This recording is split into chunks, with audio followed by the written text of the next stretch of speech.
और इसी बीच एक और बड़ी खबर आपको बता दें, महायुति के तीनों नेता पहुंचे हैं राजभवन।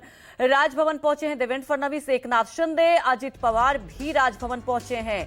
तो देवेंद्र फडणवीस बनेंगे महाराष्ट्र के नए सीएम। एक सस्पेंस जो था वो अब खत्म हो चुका है लगभग। महाराष्ट्र के नए सीएम बनेंगे देवेंद्र फडणवीस। कल आजाद मैदान में होगा शपथ ग्रहण समारोह। इस वक्त की बड़ी खबर आपको बता दें, अजित पवार और एकनाथ शिंदे भी पहुंचे हैं राजभवन और कल आजाद मैदान में करीब 5:30 बजे शपथ ग्रहण समारोह होगा। काफी मंथन और काफी बैठकों के बाद ये अब तय हो चुका है, मुहर लग चुकी है और महायुति के तीनों नेता राजभवन पहुंच चुके हैं। और एकनाथ शिंदे, अजित पवार डिप्टी सीएम के तौर पर शपथ लेंगे। लेकिन फिलहाल कैबिनेट में कौन कौन से मंत्रालय दिया जाएगा इसका अभी खुलासा नहीं हुआ है। विनोद जगदाले हमारे साथ लाइव जुड़ चुके हैं। विनोद, आखिर करीब 11 दिन मंथन के बाद एक सस्पेंस और एक कह सकते हैं पिक्चर इतना तो क्लियर हो चुका है कि अब देवेंद्र फडणवीस लेंगे शपथ। देखिए, पिक्चर क्लियर हो चुका है। आज जो केंद्र से 2 निरीक्षक आए थे उनके सामने विधायक दल की बैठक हुई। विधायक दल की बैठक में देवेंद्र फडणवीस के नाम पर मुहर लग गई और कल 5:30 बजे देवेंद्र फडणवीस वहां पर मुख्यमंत्री पद की शपथ ले रहे हैं। अभी तीनों नेता, महायुति के तीनों बड़े नेता देवेंद्र फडणवीस, एकनाथ शिंदे और अजित पवार, ये तीनों बड़े नेता यहाँ पर राजभवन पहुंच चुके हैं और राजभवन में राज्यपाल से मिलकर सत्ता स्थापन करने का वहां पर वो दावा पेश करेंगे। उसके बाद राज्यपाल उन्हें शपथ लेने के लिए बुलाएंगे। तो जाहिर सी बात है, अब पर्दा उठ चुका है। 11 दिन की सस्पेंस के बाद आखिरकार भारतीय जनता पार्टी को मुख्यमंत्री पद की कुर्सी मिली है और गृह मंत्रालय भी भारतीय जनता पार्टी के पास ही रहने वाला है। लेकिन अब एकनाथ शिंदे को कौन से मंत्रालय मिलेंगे ये देखना दिलचस्प है। बताया जाता है कि एकनाथ शिंदे को अर्बन डेवलपमेंट और MSRDC, ये दोनों मंत्रालय का काम वो पहले कर चुके हैं, वो मंत्रालय उन्हें दिए जाएंगे। अजित पवार जो वित्त मंत्री है रह चुके हैं, अब उन्हें भी फिर से वित्त मंत्रालय का जिम्मा दिया जा सकता है। लेकिन अभी भी एक सस्पेंस बरकरार है कि कल शपथ कितने मंत्री लेंगे, इस पर सस्पेंस अभी बरकरार है। देखिए, कल शाम का समय है और कल सुबह से ही फोन आने शुरू हो जाएंगे। अगर फोन नहीं आए किसी भी विधायक को तो ये समझिए कि 3 ही लोग शपथ लेंगे, महाराष्ट्र के मुख्यमंत्री देवेंद्र फडणवीस और दोनों उप मुख्यमंत्री शिंदे और अजित पवार। तो अब कुछ ही घंटों का इंतजार है। तीनों नेता एक साथ नजर आए हैं। कल एकनाथ शिंदे की तबीयत भी खराब थी, लेकिन अब थोड़ी रिकवरी उनमें दिख रही है। तो कल शपथ विधि के लिए वो भी आएंगे, उप मुख्यमंत्री पद की शपथ भी लेंगे। लेकिन अंदर खाने की खबर ये भी है और ये इसमें जो 4 जो मंत्री हैं, उन मंत्रियों को वहां पर मंत्री बनाने को लेकर बीजेपी ने मना कर दिया है। जिसमें एक संजय राठौड़ है, दूसरे तानाजी सावंत है, तीसरे कोकण से एक विधायक है वो है और चौथे अब्दुल सत्तार। इन चारों को वहां पर मंत्री बनाने पर भारतीय जनता पार्टी ने मना कर दिया है। अब शिवसेना का सवाल ये है कि क्या हमारे मंत्रालय और मंत्रियों का फैसला भारतीय जनता पार्टी करेगी? ये सवाल एकनाथ शिंदे की शिवसेना और उनके नेता वहां पर कर रहे हैं। जी विनोद, जो तस्वीरें हम देख रहे हैं अभी सीधे, और ये तस्वीरें अपने आप में देखिए ऐतिहासिक, क्योंकि इतने मंथन, इतने डिस्कशन के बाद ये तस्वीरें सामने आई है राजभवन से। बीच में देवेंद्र फडणवीस हैं, एक तरफ एकनाथ शिंदे और अजित पवार। एक पिक्चर यहां पर दिखाया जा रहा है। लेकिन सबसे बड़ी बात है, गृह मंत्रालय पे कहीं ना कहीं सुई अटकी थी, जैसा कि आप बता रहे हैं वो बीजेपी के पास रहेगा। लेकिन क्या आपको लगता है कि किस तरह से फॉर्मूला रहेगा अगर कैबिनेट मंत्रालय की बात की जाए? कैसे कैसे क्या भारतीय जनता पार्टी की बात की जाए जो कि सबसे बड़ी पार्टी बनकर उभरी है, तो फॉर्मूला क्या 50-20 का रहने वाला है? कैसे रहने वाला है? देखिए, फॉर्मूले की बात करें तो 18 से 20 मंत्री भारतीय जनता पार्टी के, एकनाथ शिंदे की जो शिवसेना है उनके 10 से 12 और अजित पवार के 8 से 10। देखिए, इससे पहले ही छगन भुजबल कह चुके हैं कि हमें एकनाथ शिंदे की जो शिवसेना को जितने मंत्रालय मिलेंगे उतने मंत्रालय हमें मिलने जरूरी है, क्योंकि छगन भुजबल ने वहां पर दावा किया है कि हमारा और एकनाथ शिंदे का स्ट्राइक रेट एकदम सही मायने में फिट है। वो उनसे, एकनाथ शिंदे की शिवसेना से एनसीपी अजित पवार का स्ट्राइक रेट 0.88%, मतलब 1% से भी कम है। तो स्ट्राइक रेट के आधार पर वहां पर मंत्रालय मिलने की बात वो कर रहे हैं, मांग वहां पर कर रहे हैं। लेकिन यहां पर शिवसेना ने इसका विरोध किया है। शिवसेना ने कहा है कि जो भी मंत्री बनाए जाएंगे वो ना कि स्ट्राइक रेट पर बल्कि संख्या बल पर, यानी बताया जाता है कि 6 विधायकों के पीछे 1 मंत्रालय देने का सूत्र यहां पर लगभग तय माना जा रहा है। तो अब देखना यह है कि कल कितने मंत्री और कौन से मंत्रालय किसको मिलते हैं, ये देखना दिलचस्प है। तभी भी अजित पवार ने वहां पर सामाजिक न्याय, कृषि और वित्त जैसे अहम मंत्रालयों की मांग वहां पर की है। जी विनोद, आप हमारे साथ बने रहिए। सीधे राजभवन के बाहर हमारे सहयोगी इंद्रजीत भी लाइव जुड़ चुके हैं। इंद्रजीत, तस्वीरें सामने आ चुकी है, अब दावा पेश किया जाएगा मिलकर। जानना चाहेंगे क्या मुलाकात हो चुकी है?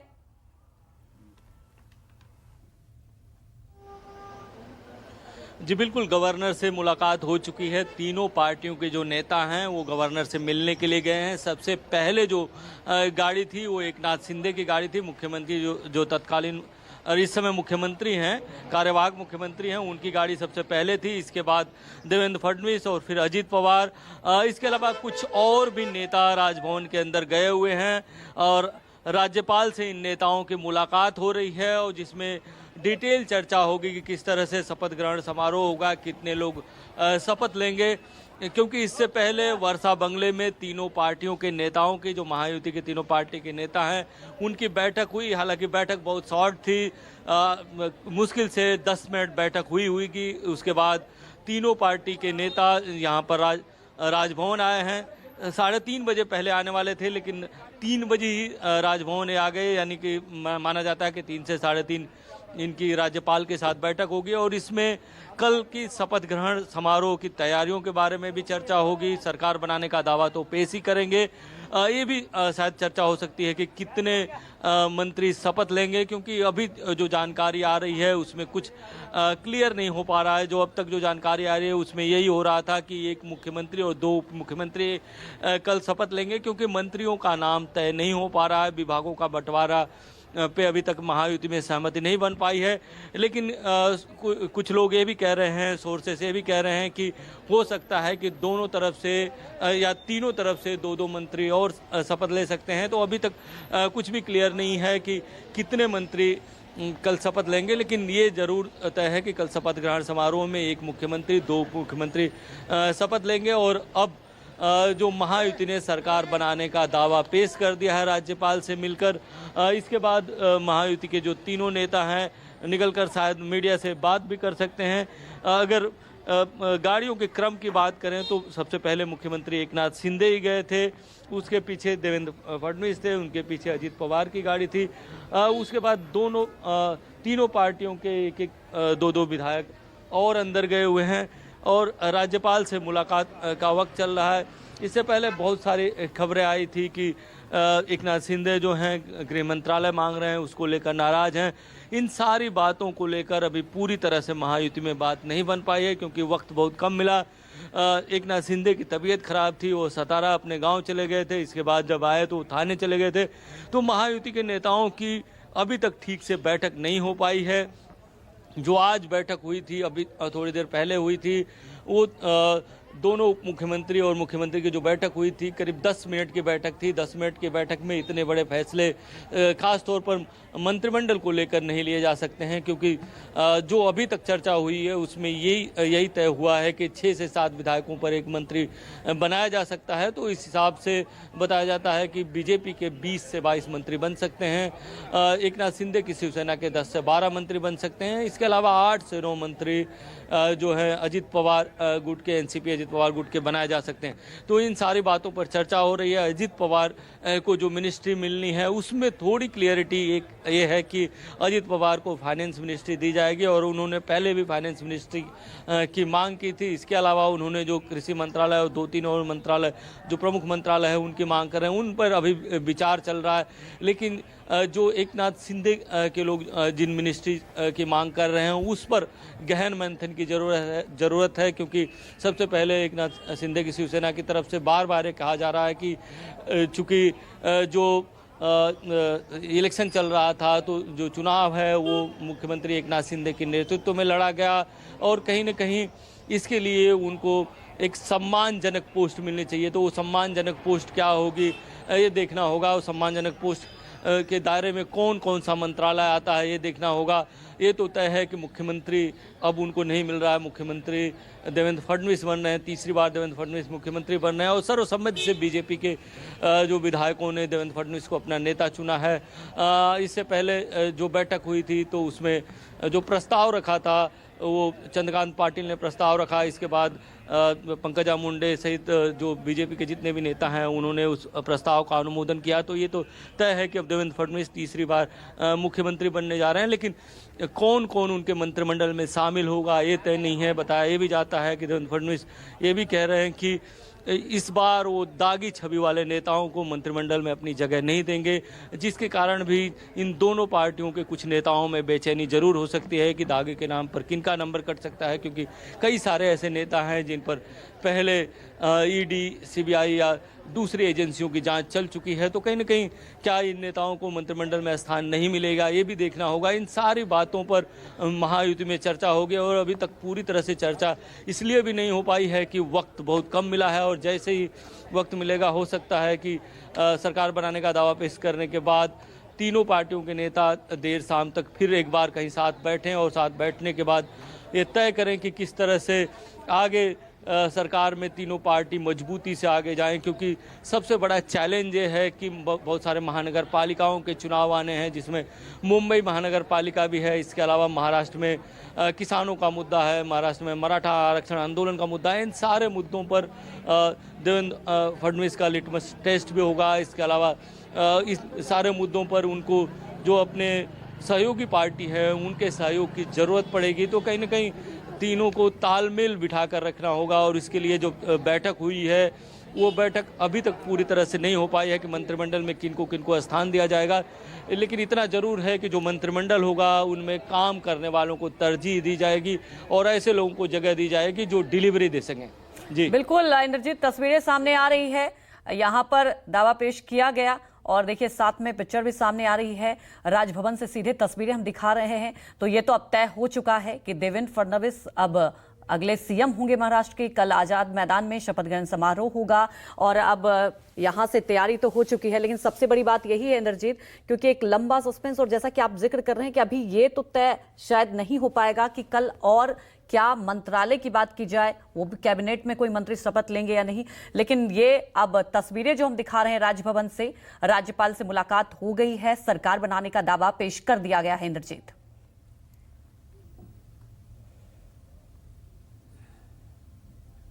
सरकार बनाने का दावा पेश कर दिया गया है। इसके बाद तीनों पार्टियों के नेता एक प्रेस कॉन्फ्रेंस भी लेने वाले हैं। हम आपको राजभवन की तस्वीरें दिखा रहे हैं। राजभवन में तीनों पार्टियों के नेता एक प्रेस कॉन्फ्रेंस लेंगे। बहुत बड़ी प्रेस कॉन्फ्रेंस नहीं होगी, लेकिन इसमें जरूर बताया जाएगा कि जो रूपरेखा होगी वो किस तरह की रूपरेखा होगी, कितने लोग शपथ ले सकते हैं, इन सारी बातों पर चर्चा होगी।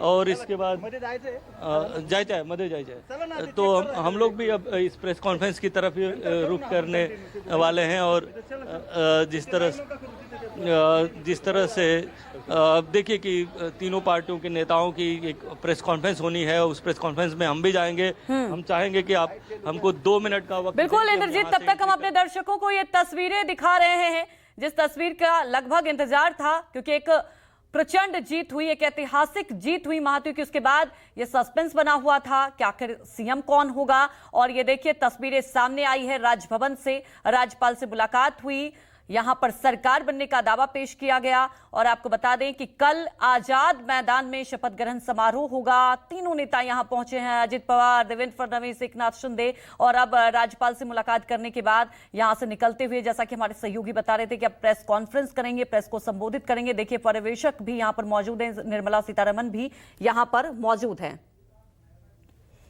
तो ये तस्वीरें आपको राजभवन से दिखा रहे हैं। कल आजाद मैदान में शपथ ग्रहण समारोह होगा और अभी तक जो बातें सामने आ रही है कि कल सीएम और डिप्टी सीएम, जी हां, एकनाथ शिंदे और अजित पवार डिप्टी सीएम के तौर पर शपथ लेंगे। वहीं हमारे साथ विनोद जगदाले जुड़े हुए हैं। विनोद, ये तस्वीरें सामने आ चुकी है और अब राजभवन से निकलते हुए तस्वीरें सामने आ रही है, दावा पेश कर दिया गया है। आखिरकार जो हम चर्चा कर रहे थे कि अब एक पिक्चर तो क्लियर हो चुका है, जो चीजें सामने आ रही थी कि देवेंद्र फडणवीस अब होंगे अगले सीएम। देखिए, दावा पेश हो चुका है। यहाँ पर तीनों नेता एक साथ पहुंचे हैं। तीनों नेताओं के साथ दो निरीक्षक दिल्ली से आए थे, विजय रूपानी और निर्मला सीतारमण, और भारतीय जनता पार्टी, शिवसेना और अजित पवार गुट के नेता वहां पर दिखाई पड़ रहे हैं। प्रफुल्ल पटेल को भी आपने देखा होगा। अब दावा पेश हो चुका है। अब कल का बस इंतजार है। कल 5:30 बजे यहाँ पर आजाद मैदान में यह शपथ विधि समारोह वहां पर होने वाला है। अब यहाँ पर सत्ता स्थापन का दावा हो चुका है। राज्यपाल भी उनको वक्त दे दिया है। अब इंतजार रहेगा अधिकतर विधायकों को कि मुझे फोन आता है या नहीं, इसी पर सभी की निगाहें रहेगी। अमूमन ये होता है जब शाम का शपथ विधि होता है तो सुबह 8 या 9 बजे से के बाद फोन आने शुरू हो जाते हैं कि आप वहां पर तैयार रहिए, और उसी के बाद ही वो वहां पर पहुंचते हैं। अब देखना यह दिलचस्प है कि क्या 3 ही मंत्री शपथ लेंगे या फिर पूरा मंत्रिमंडल या आधा मंत्रिमंडल जितना भी है वहां पर शपथ लेगा, यह देखना दिलचस्प होगा। तो अब इंतजार बस कल का है। बिल्कुल विनोद, इंतजार बस कल का है, क्योंकि ये चीजें तो सामने आ गई, मुख्यमंत्री और डिप्टी सीएम। लेकिन विनोद, सबसे बड़ी बात है कि खबरें ये भी आ रही थी कि अजित पवार भी पहुंचे थे दिल्ली, मुलाकात करना चाह रहे थे अमित शाह से। तो क्या कुछ मंत्रालय को लेकर ये मुलाकात होनी थी? क्योंकि मुलाकात तो नहीं हो पाई। लेकिन दूसरा सवाल ये है विनोद, एक तरफ आपने देखा पहले सीएम को लेकर सस्पेंस बना हुआ था, फिर गृह मंत्रालय को लेकर भी शिंदे कहीं ना कहीं डटे हुए। तो फिर ये कैसे बातचीत हुई, कैसे एक रास्ता निकला, क्या फॉर्मूला तय हुआ? देखिए, सबसे पहले अगर चुनाव के नतीजे देखें, नतीजे जब आने लगे तब एकनाथ शिंदे को पूछा गया कि क्या जिसके ज्यादा विधायक होंगे उसका मुख्यमंत्री होगा, तो सीएम शिंदे ने कहा था कि ऐसा कुछ नहीं है, पहले नतीजे आने दीजिए। उसके बाद आरती का सिलसिला शुरू हुआ। मंदिरों में एकनाथ शिंदे जो लाडले भाई बन चुके थे, उनके लिए महिलाएं, उनके पार्टी के कार्यकर्ता लगातार आरती करने लगे। तीसरे दिन यानी रिजल्ट के तीसरे दिन यहाँ पर सुबह सुबह एकनाथ शिंदे अपने घर वर्षा आवास पर एक बड़ा शक्ति प्रदर्शन करने जाने वाले थे, लेकिन बाद में दिल्ली से एक मैसेज आ गया। उसके बाद उन्होंने शक्ति प्रदर्शन को कैंसिल कर दिया। फिर एकनाथ शिंदे ने वहां पर प्रेस कॉन्फ्रेंस लेते हुए सीधा अपना समर्थन यहां पर भारतीय जनता पार्टी को दिया और कहा कि केंद्रीय गृह मंत्री अमित शाह और प्रधानमंत्री नरेंद्र मोदी जो भी मुख्यमंत्री पद का फैसला लेंगे वो वहां पर उनको मंजूर होगा। इसके बाद उनकी तबीयत खराब हो जाती है। एकनाथ शिंदे होम मिनिस्ट्री की मांग कर देते हैं, वो गांव चले जाते हैं। 2 दिन आराम करने के बाद उनकी तबीयत और खराब हो जाती है। कल फिर वो अपने घर पर भी आराम करते रहते हैं, लेकिन बाद में अस्पताल जाते हैं। डॉक्टर कहते हैं कि आप कामकाज शुरू कर सकते हो। उसके बाद वो अपने एक्शन मोड पे आते हैं। जाहिर सी बात है, कल ही एकनाथ शिंदे को वहां पर बताया गया है कि भारतीय जनता पार्टी द्वारा कि आपके 2 चहीते मंत्रालय MSRDC और दूसरा यूडी आपको दिया जाएगा, और गृह मंत्रालय ये देवेंद्र फडणवीस और भारतीय जनता पार्टी के पास ही रहेगा, वो शिवसेना को नहीं मिलेगा। लेकिन अन्य भी उनकी जो मांगे थी, मंत्रिमंडल में अच्छे एक मंत्रालय उन्हें मिले। इसके अलावा जब पालक मंत्री, गार्डियन मिनिस्टर का जब बंटवारा होगा डिस्ट्रिक्ट का, तो उसमें भी शिवसेना का खासा ख्याल रखा जाए, ये मांग उन्होंने की थी। उस मांग पर आगे चर्चा होने वाली है। लेकिन अब इंतजार है कि महाराष्ट्र का नया मंत्रिमंडल, देखिए इस मंत्रिमंडल के सामने भी चैलेंजेस की कमी नहीं है। पिछले दिनों से, कई दिनों से, पिछले 2 साल से लगातार विपक्ष ये हमलावर हो चुका है कि महाराष्ट्र के कई उद्योग ये गुजरात जा चुके हैं। उसमें फॉक्सकॉन, वेदांता और अन्य ऐसे कई प्रोजेक्ट है, वो गुजरात जाने की बात वहां पर कर रहे थे। अब इस छवि को सुधारते हुए ये बताना जरूरी है कि महाराष्ट्र इन्वेस्टमेंट में 1 नंबर की दिशा में है। कानून व्यवस्था के मामले में भी महाराष्ट्र में यहाँ पर ध्यान देना जरूरी है। बदलापुर जैसी घटनाएं हुई थी, ऐसी घटनाएं राज्य में दोबारा ना हो, इसलिए पुलिस विभाग को सक्षम करने की जरूरत होगी। महाराष्ट्र में अभी भी सरकारी महकमे में 2 लाख से भी ज्यादा वैकेंसी है, उन्हें भी वहां पर फुलफिल करना होगा। किसानों का लोन माफ करने की बात उन्होंने कही थी, उसको पूरा करना होगा। लाडली बहन योजना की रकम जो 1500 रुपए है, उसे 2100 रुपए करने के लिए भी वहां पर सरकार को अब कड़े कदम उठाने पड़ेंगे। राज्य की वित्तीय स्थिति अच्छी नहीं है। 7 लाख करोड़ से भी ज्यादा का कर्ज राज्य सरकार के ऊपर है। कई इंफ्रास्ट्रक्चर के प्रोजेक्ट ये पाइपलाइन में है, काम चल रहा है, उसके लिए भी फंड की जरूरत है। हालांकि केंद्र में और राज्य में एक ही विचार की, एक ही पार्टी की सरकार है, तो फंड की कमी नहीं होगी, लेकिन राज्य सरकार को भी अन्य कुछ स्रोत